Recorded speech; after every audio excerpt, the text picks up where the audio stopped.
Mga kababayan, tapos na ang 3 araw na rally. At ngayon, malinaw na lahat ng ipinangangalandakan ng mga DDS na vlogger, lahat ng panguhula at lahat ng mga peking senaryo na may bagong presidente na daw sa Lunes. Walang nangyari. At bakit?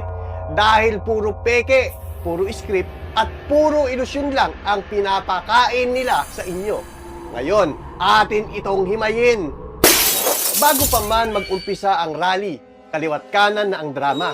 May nagsasabing the end is near. May vlogger na akala mo may access sa intelligence briefing.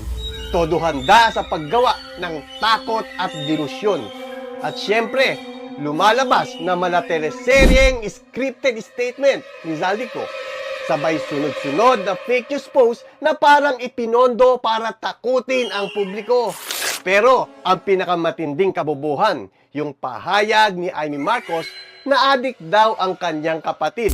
Mas lumala ang kanyang pagkalulong sa droga. Senadora Amy Marcos, sundan ko muna ang logic mo.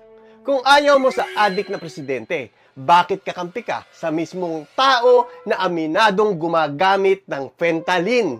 Yes, si Digong Duterte. The one you openly support.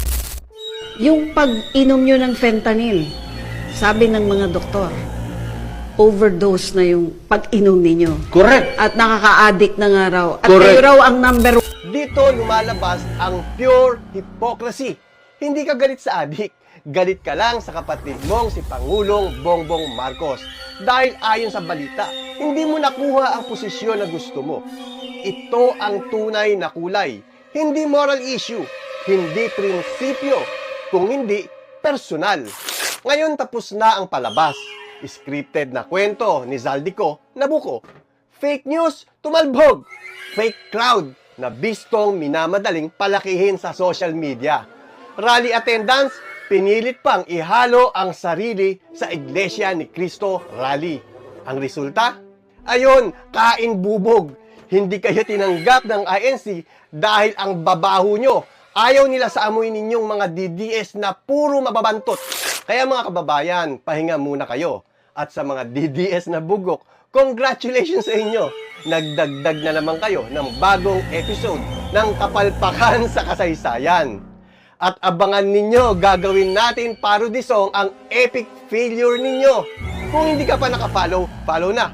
Dahil dito namin ibubunyag ang lahat ng kabobohan ng mga DDS na tanga at mga pekeng superhero na idol ninyo.